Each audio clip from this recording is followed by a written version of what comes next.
મારા સાથી વડીલ વક્તાશ્રીઓ, આદરણીય મોહમ્મદભાઈ માકડના પરિવારજનો, સ્નેહીઓ, સાહિત્યકારો, વિદ્યાર્થી મિત્રો, ગુજરાતના પૂર્વ શિક્ષણ મંત્રી શ્રી ભૂપેન્દ્રસિંહજી ચુડાસમા સાહેબ તથા આપ સૌ, મારે મોહમ્મદભાઈની વાર્તાઓ વિશે વાત કરવાની છે. મોહમ્મદ માકડનું જીવન જેટલું વિશાળ પટ પર વિસ્તરેલું છે એવો જ વિશાળ પટ છે એમના લેખનનો. આપણે જાણીએ છીએ કે 1928 થી 2022 એટલે 95 વર્ષનું લાંબુ આયુષ્ય. જો આપણે એમના પત્રકારત્વના લેખો સિવાયની વાત કરીએ તો નવલકથા, વાર્તા એમના લેખનની બે મુખ્ય ધારાઓ છે. એમની પાસેથી 30 થી વધુ નવલકથાઓ મળી છે.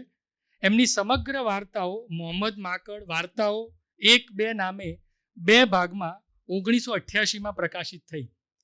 બાદમાં ઈસવીસન 2000માં એનું પુનઃમુદ્રણ પણ થયું. આ 2 ભાગમાં થઈને કુલ 162 વાર્તાઓ છે.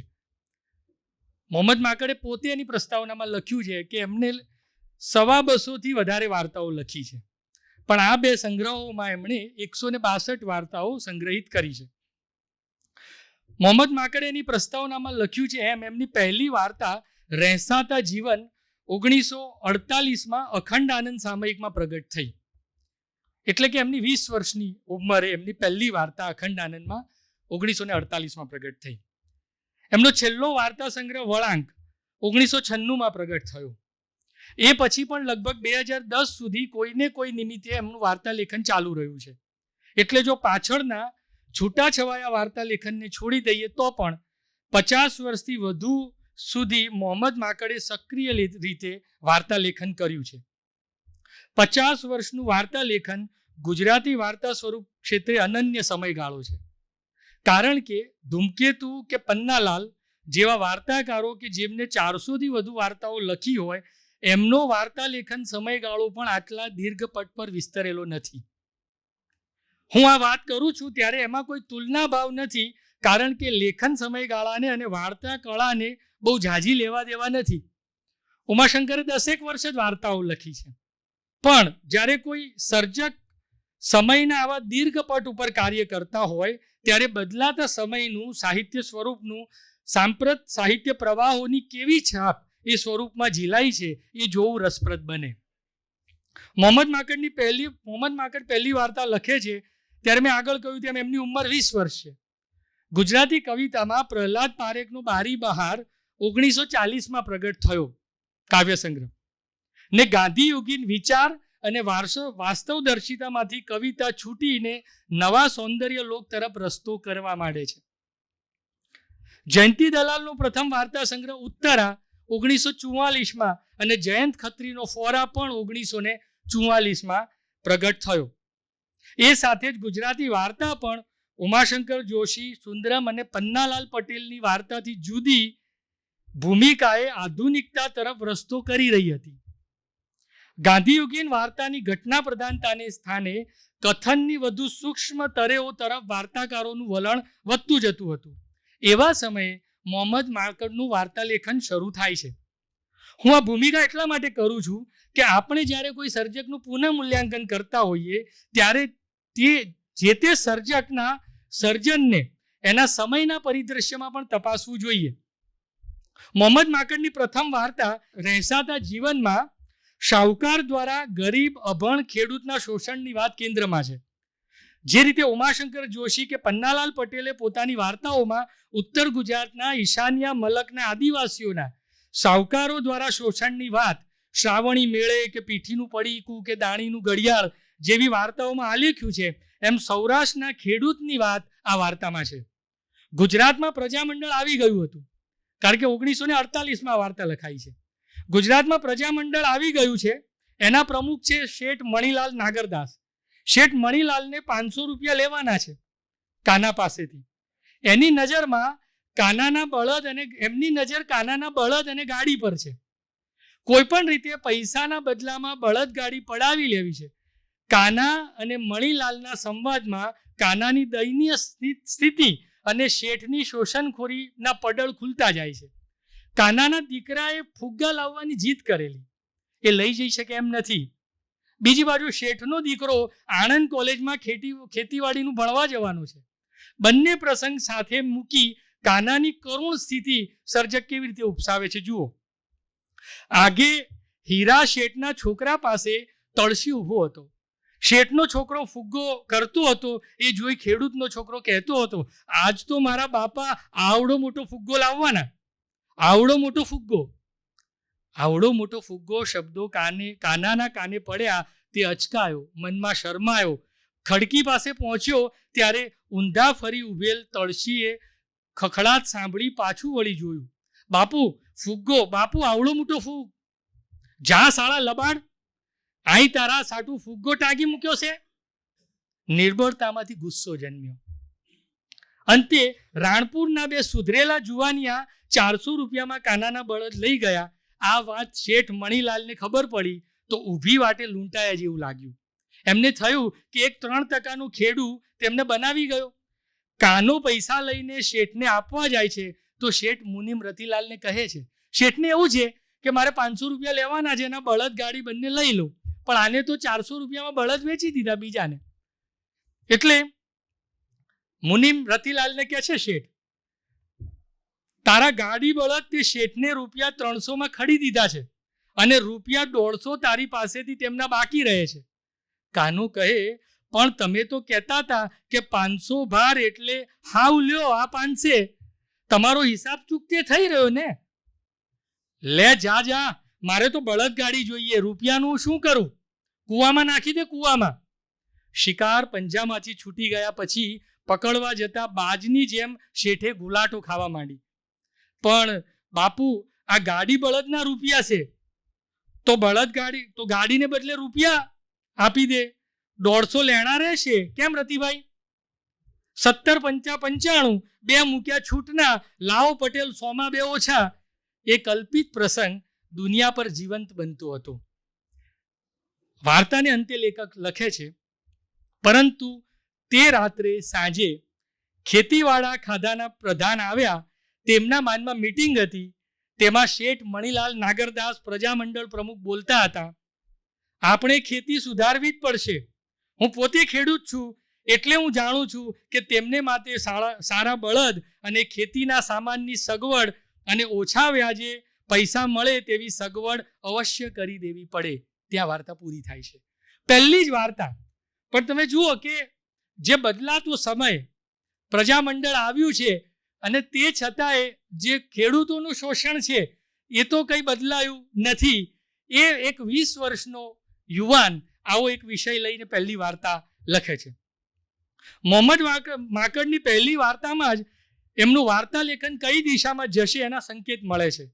વાર્તામાં આગળ લખ્યું છે એમ, દરબારી વેઠનો જમાનો વીતી ગયો હતો, પરંતુ શેઠિયા વેઠનો જમાનો હજુ જીવંત હતો. પહેલી વાર્તા જ વિષય વસ્તુ, બોલીનો વિનિયોગ, આસપાસનું નિરીક્ષણ, સામાજિક સંપ્રજ્ઞતા આપણે એમાં જોઈ શકીએ છીએ. એમની વાર્તાઓને આપણે આ રીતે વર્ગીકૃત કરી શકીએ. એક તો સામંતી પરિવેશને આલેખતી વાર્તાઓ, બીજી જાતીયતાના જે ભાવો છે એની વાત કરતી કે એને વ્યક્ત કરતી વાર્તાઓ, આર્થિક સ્થિતિના કારણે સંઘર્ષ કરતા પાત્રોની વાર્તાઓ, નારીની ખાનદાની અને ખુમારીની વ્યક્ત કરતી વાર્તાઓ, અને જે ચૈતસિક મનોસંચલનો છે એને આલેખતી વાર્તાઓ. એમ આપણે મોટા મોટા આવા 5 રીતે એમની વાર્તાઓને આપણે વર્ગીકૃત કરી શકીએ. દરબારગઢ, અરસપરસ જેવી વાર્તાઓમાં સામંતી સમય, એ સમયનું શોષણ અને વટ વ્યવહારના પારખા કેન્દ્રીય વિષય છે. દરબારગઢ વાર્તામાં નાયક માવજી 40 વર્ષ પછી વતન આનંદ પર આવ્યો છે, એકલો છે. એકનો એક દીકરો મૃત્યુ પામ્યો છે. પત્ની તો આનંદ પર છોડ્યું પહેલા અવસાન પામી હતી. ગામ બદલાઈ ચૂક્યું છે. જ્યાં દરબારગઢ હતો ત્યાં આજે સરકારી કચેરી છે. એને નિરાશ થઈ. એકાએક એને સારું લાગવા માંડ્યું. ભલે ને એના મકાનનું નામ નિશાન ન રહ્યું, પણ ગરાસિયાઓ પાસેથી સરકારે બધું લઈ લીધું.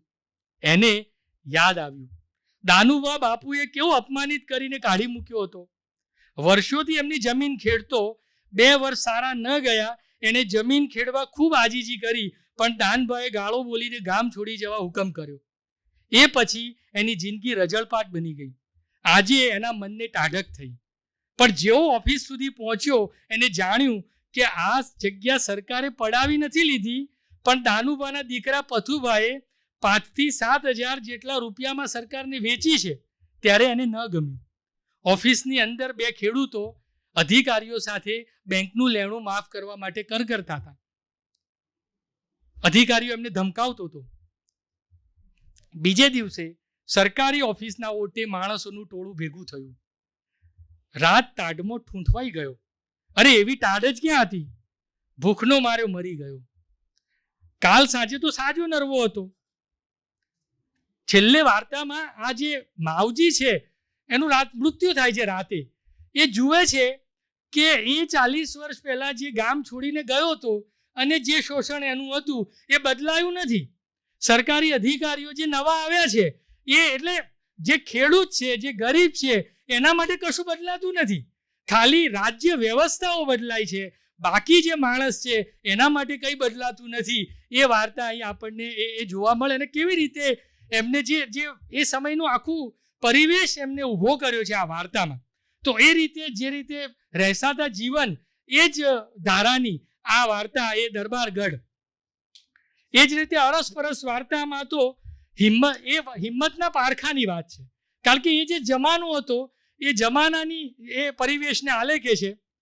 સામંતી યુગ રતન પરથી જીવુબાનો સંદેશ આવ્યો હતો. રામસિંહ અને હાસમને અબઘડી મળવા બોલાવ્યા છે. કાળી ચૌદસની રાત પડી ગઈ હતી. ગઢકાથી રતન પર જતા ગોદળિયો ડુંગર, ડોશીની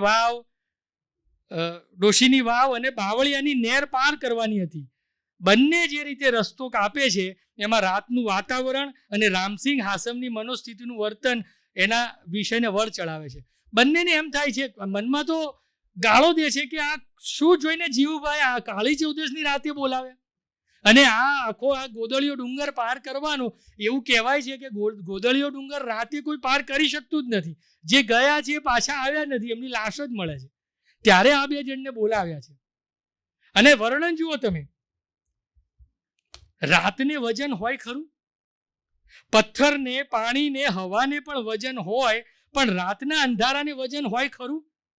રાતના અંધારાનું વજન કદાચ પથ્થર, પાણી, હવાના સરવાળા જેટલું હશે. રામસિંહ અને હાસમને રાતના ઝાંખા અજવાળાનું વજન લાગતું હતું. એ વજન નીચે બંને અકળાતા જતા હતા. તો બંનેની મનોસ્થિતિ આ રીતે એ વ્યક્ત કરે છે. અને બહુ સરસ વર્ણન છે. સસલું આવે છે એટલે એમને કૂતરું એક આવે છે. એમને થાય છે કે આ કૂતરું અહીં ક્યાંથી આવ્યું? અહીં તો આવી જગ્યાએ તો કૂતરાનું બચ્ચું ના હોવું જોઈએ. પછી કે આવી ગયું હશે અને ગોળા પાછા બંને જણા દોડાવી મૂકે છે.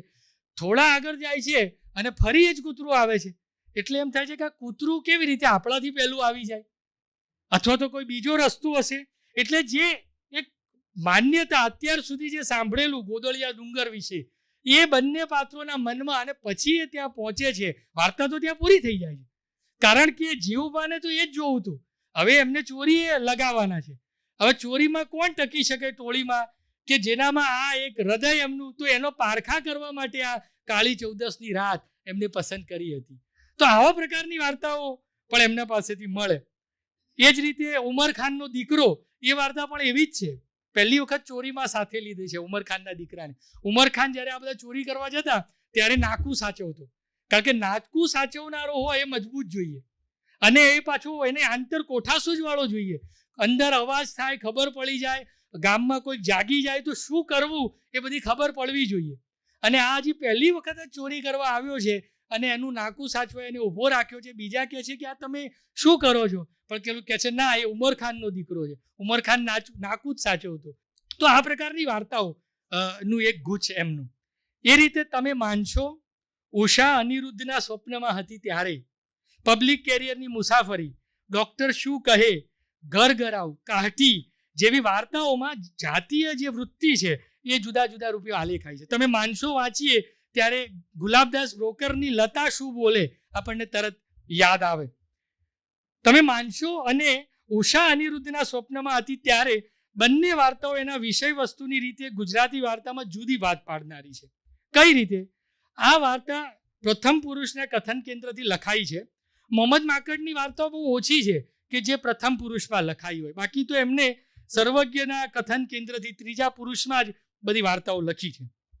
તમે માનશો, માં રસિક આફ્રિકા ગયો છે, પત્ની નીલાને સુરેન્દ્રના ભરોસે મૂકી ગયો છે.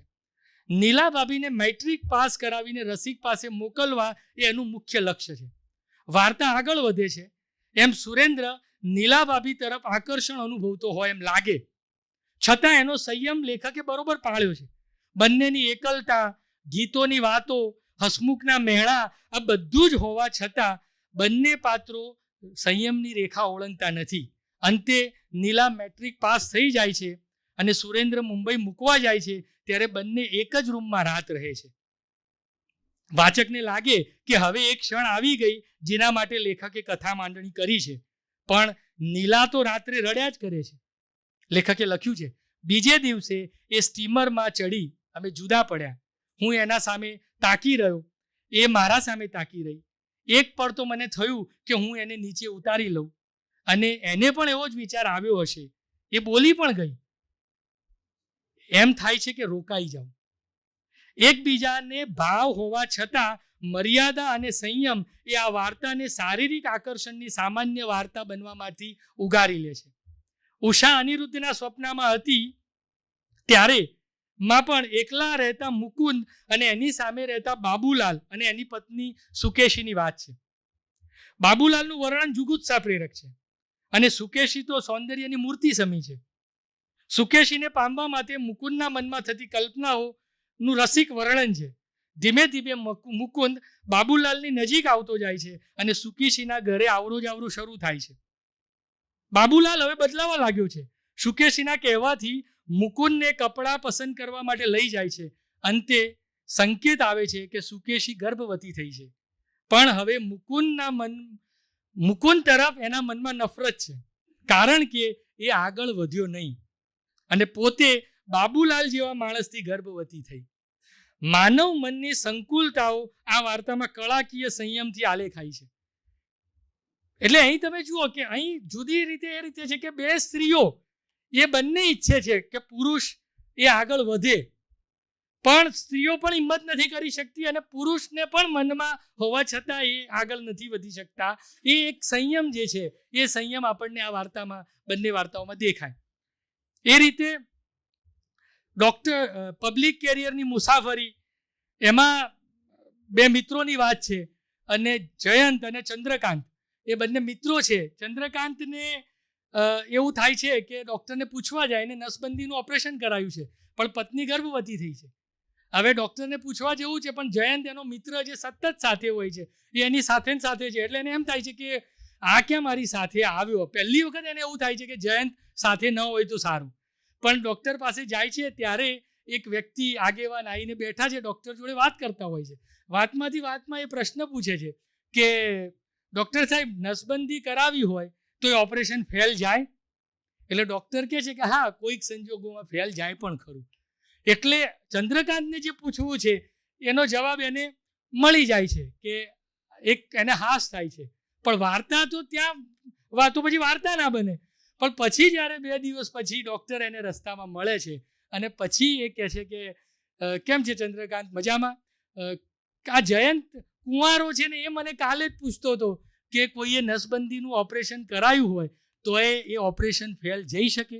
અને ત્યારે ચંદ્રકાંત જે છે એના મનમાં જે એક વિચાર આવી જાય છે ને ત્યાં વાર્તા પૂરી થાય છે. અહીં 2 પ્રકારના પાત્રો છે એમની વાર્તાઓમાં જ્યારે જાતીયતાની વાત કરતા હોય ત્યારે.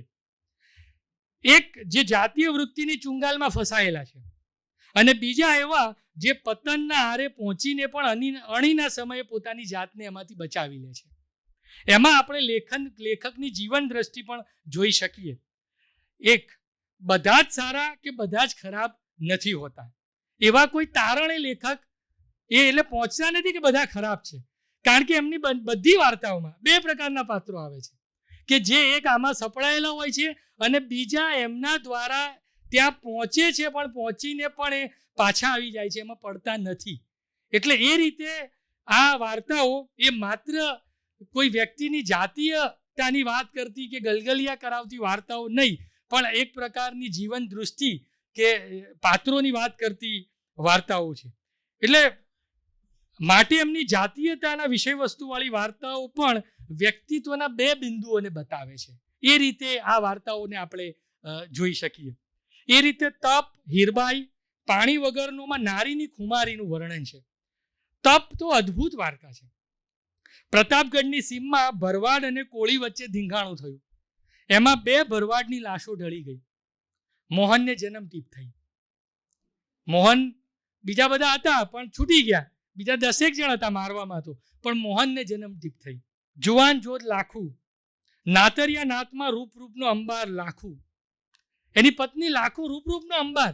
બધા ઘડીઓ ગણતા હતા કે હવે ક્યારે બીજાનું ઘર માંડે, કારણ કે એ 20 વર્ષ માટે અંદર ગયો છે. એવી કોઈ સ્ત્રી એમને જોઈ નથી કે જે કોઈ આ રીતે પતિ ન હોય, જેલમાં હોય અને એ પોતે એકલી રહે. સંતાનો છે નહીં, આટલી યુવાન છે, પણ લાખું તો જુદી જ માટીની ઘડાયેલી છે. જેમ આપણે જન્મટીપની ચંદા છે, આપણને તરત પેટલીકર યાદ આવે. તો એ રીતે આ લાખું લગ્ન કરતી નથી. એનો ભાઈ સમજાવવા આવે છે કે લાખું તું પણ એ કંઈ આગળ વાત નથી કરી શકતો, કારણ કે લાખું વાત કાપી જ નાખે છે. એકલી એક છે આ મારા સાસુ બિચારા એકલા છે, સાસુની સેવા કરે છે, મારે તો એમની સેવા કરવી જ પડે. અને પછી સાસુ પણ ગુજરી જાય છે. પિતા એની જોડે આવીને રહે છે લાખું જોડે, અને પિતા પણ કહે છે કે લાખું હવે તારે વિચારવું જોઈએ. લાખું તો પણ એ બાબતે તૈયાર થતી નથી. એને એક આશા આવી છે કે સરકારે નક્કી કર્યું છે કે કેટલાક કેદીઓ જે જેલમાં સારું વર્તન હોય એમને હવે છોડી દેવાના છે. એટલે એને એવું છે કે હવે મોહન પણ છૂટીને આવશે, પણ વળી મોહન કંઈક ધમાલ કરે છે જેલમાં અને એને પાછું લાંબી ચાલે છે.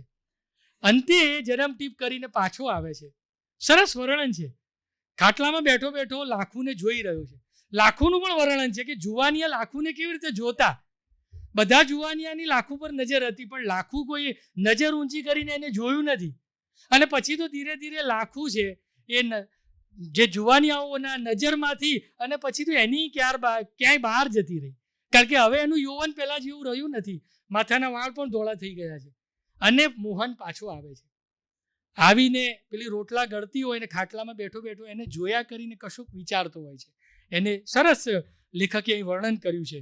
અને અંતે એ વાર્તા પૂરી થાય છે ત્યાં એ તેજુ નામની 18 વર્ષની છોકરીને ઘરમાં લાવે છે. ત્યાં વાર્તા પૂરી થાય છે. તો તપ, તો આ રીતે પાત્રો, સ્ત્રી પાત્રોની જે ગરિમા છે અથવા તો એમની જે ખુદદારી છે એને, અને જે જીવનની એક વાસ્તવિકતા, કારણ કે એને આવું સમર્પણ કર્યું એટલે સામેથી પણ એવું સમર્પણ હોય એવું જીવનમાં જરૂરી હોતું નથી. આવું પણ જીવનમાં બનતું હોય છે. એ વાત પણ આપણે આ વાર્તામાં જોઈ શકીએ. એ રીતે હીરબાઈમાં પણ શરૂઆતમાં આ વાર્તાઓમાં એવું છે કે આપણને એકદમ પરંપરાગત વાર્તાઓ છે, એટલે છેલ્લે જતા ચોટ આવે જ મોટાભાગની વાર્તાઓમાં. એ પ્રકારની વાર્તાઓ. હીરબાઈ છે એ દરબાર મુળુબાઈની દીકરી છે. વાત નીકળી, એવી વાત ફેલાઈ છે કે હીરબાઈ જતી રહી છે. એટલે બધા વાતો કરતી હોય છે કે હીરબાઈ જતી રહી. કોની સાથે? તો કાથળ સાથે જતી રહી, એવી વાત થાય છે. એટલે વાર્તા વાંચતા હોઈએ ત્યારે આપણને એમ થાય કે આ ત્યાં નોકરી કરતા દરબારગઢમાં કાથળ સાથે હીરબાઈ જતી રહે છે. પણ જ્યારે અંતે જે ખૂન થયું છે દીકરાનું, એના ભાઈનું ખૂન થયેલું, એટલે બધા એવું કહે છે કે કાથળ અને હીરબાઈ જ્યારે ભાગી જતા હશે ત્યારે એને રોકવા માટે વિકુબાઈ ગયા હશે અને વિકુબાઈનું ખૂન થયું છે. પણ 12 દિવસ થાય છે અને ખરખરો કરવાનું હોય છે દરબારગઢમાં. ત્યારે હીરબાઈ આવીને ખરખરો કરે છે અને અંદરથી મુળુબા આવીને તરત અવાજ સાંભળીને આવે છે અને દીકરીને કહે છે હવે આ કરવા તું આવી? અને દીકરી કટારી આમ ભેટમાંથી કાઢીને મૂકે છે કે જુઓ બાપુ, હું વિકુભાઈના મારનારને મારીને આવી છું. તો અહીં આખી વાર્તા બદલાઈ જાય છે કે કાથડને મારીને આવી છે, એટલે જે અંદર શું થયું એ તો કોઈને ખબર નથી. વિકુભાઈ કેમ મર્યા અને આ ગઈ અને એને મારીને એ પાછી આવી છે. તો આ રીતે સ્ત્રીની કેવા પ્રકારની ખુમારી, એવું છે પાણી વગરનો પણ એક વાતાવરણ છે. વાલકો અને મોગી, વાલકાની પત્નીના પ્રેમમાં છે ત્યાંના જે દરબાર છે, અને મોગી એની બેન સાસરેથી આવી છે, મોગી માથા ફરેલ છે, એને આ બધું સહન થતું નથી કારણ કે બળ જેવી છે. એ એના ભાઈને કહે છે કે પેલો બહુ વાલકામાં કંઈ ખાસ છે નહીં, એને બધું સ્વીકારી લીધું છે. પણ પેલી નક્કી કરે છે કે નહીં, આજે તું મળવા આવે એટલે આપણે પૂરું કરવું. એ કહે છે હું સંતાઈ રહીશ, હું આવું મારીશ, તારે આમ કરવાનું, લે તું આ કટાર. અને રાત્રે આવે છે મળવા, ત્યારે આ એને પકડીને મારે છે, અને પેલો કશું તો એ કરતો નથી, મોગી જ મારે છે અને મારી રહે છે. પછી મૂળ તો એ વાત ફેલાઈ છે, આ તો પછી આ સત્ય ઉજાગર થાય છે. આગળ વાત એમ થાય છે કે બંને જણ મરાયા, મોગી પણ મરાઈને દરબાર, તો શું થયું હશે? પણ પછી વાર્તાકાર લખે છે કે મોગી છે, એ મોગીએ પેલાને કહ્યું કે ફટ પાણી વગરના, અને પેલો એની હાથમાં જે છરી છે એ લઈને મોગીને મારવા માંડે છે અને મોગીને મારી નાખે છે. એટલે પોતે આવો છે એ છુપાવવા માટે બહેનનું પણ એ અંતે ખૂન કરે છે. તો આવી વાર્તાઓ, એટલે સ્ત્રી પાત્રો પણ આ રીતે એમની વાર્તાઓમાં આવે. મનુષ્યની અંદરની જે કેવા મન છે, એ મનના કેવા કેવા પડળો છે, એની વાત કરતી એક સરસ વાર્તા તે સપ્તર્ષિ શંખ. એમાં સરસ એ એક જેને કહેવાય ને કે ઓબ્જેક્ટિવ કોરિલેટિવ બનીને આવે છે. વસ્તુગત સહસંબંધકની જે વાત કરી છે. રામલાલ છે, એમના ઘેર એક શંખ છે, કઈ 5 પેલા મુખવાળો કે એવો. એટલે એક જણે કહ્યું કે આ તો દુનિયામાં કોઈની જોડે નથી, આ તમારી જોડે જ છે.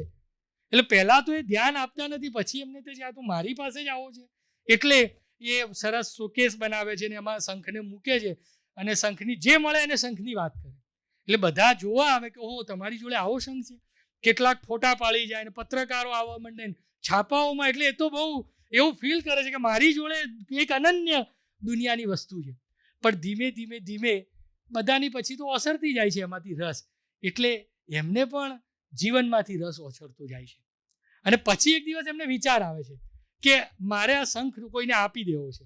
એટલે છાપામાં જાહેરાત આપે છે કે મારે કોઈકને આ શંખ આપી દેવો છે. એટલે ફરી લોકો આવવા માંડે છે, મ્યુઝિયમના લોકો આવે, સરકારના લોકો આવે, જાતના લોકો. એટલે ફરી એમને એવું ફીલ થાય કે દીકરાઓને એમ થાય છે કે આ શંખ મળ્યો, શંખના કારણે ડોસો મરતા નથી. જો શંખ ના હોય તો એમને જીવનમાં કોઈ રસ નથી. એટલે બહુ સારા. એટલે આપણે એક એવી ઈચ્છાના સહારે જીવનનો અમુક ભાગ કેવી રીતે જીવ્યા કરતા હોય છે. અલ્કેમિસ્ટમાં એક સરસ પાત્ર આવે છે પાઉલો કોએલ્હોની. એમાં પેલો છોકરો છે સાન્ટિયાગો, એ નોકરી કરતો હોય છે એક કાચની દુકાનમાં. એ જેના ત્યાં નોકરી કરતો હોય છે એ વ્યક્તિને પૂછે છે કે તમે મક્કાની આટલી બધી વાત કરો છો તો તમે ત્યાં જતા કેમ નથી? હવે તો આપણે કમાણી પણ સારી થવા માંડી છે ને આવું તેવું. એટલે પેલો કહે છે કે હું મક્કા જવાના વિચારથી જ જીવું છું. જો હું ત્યાં જઈ આવ્યો તો પછી જીવવાનું મને કોઈ કારણ નહીં રહે. તો એ જ વાત જે છે એ વાત આ સપ્તર્ષિ શંખમાં. અને પછી તો એમને આ થાય છે અને એમની દીકરીનો દીકરો આવ્યો છે. રામલાલ સૂઈ ગયા છે અને એને થાય છે કે આ શું છે, રમવા લઈને તોડી નાખે છે શંખ. અને જાણે કે ડોસા ઊભા થાય છે ને એ પણ ત્યાં પડી ભાગે છે. ત્યાં વાર્તા પૂરી થાય છે. તો એ રીતે કેટલી બધી, એટલે આ જે માનવ મન છે એ માનવ મન આ સપ્તર્ષિ શંખમાં આપણે એમમાં પણ મનસુખલાલ રામપર ગામમાં બહુ વર્ષો પહેલા ગામ છોડીને જતા રહ્યા છે. ગયા ત્યારે તો પૈસા નહોતા, અમસ્તા જ ગયેલા. એક મિત્ર એમને ખૂબ મદદ કરતો, પણ પછી હવે ખૂબ પૈસા આવ્યા છે.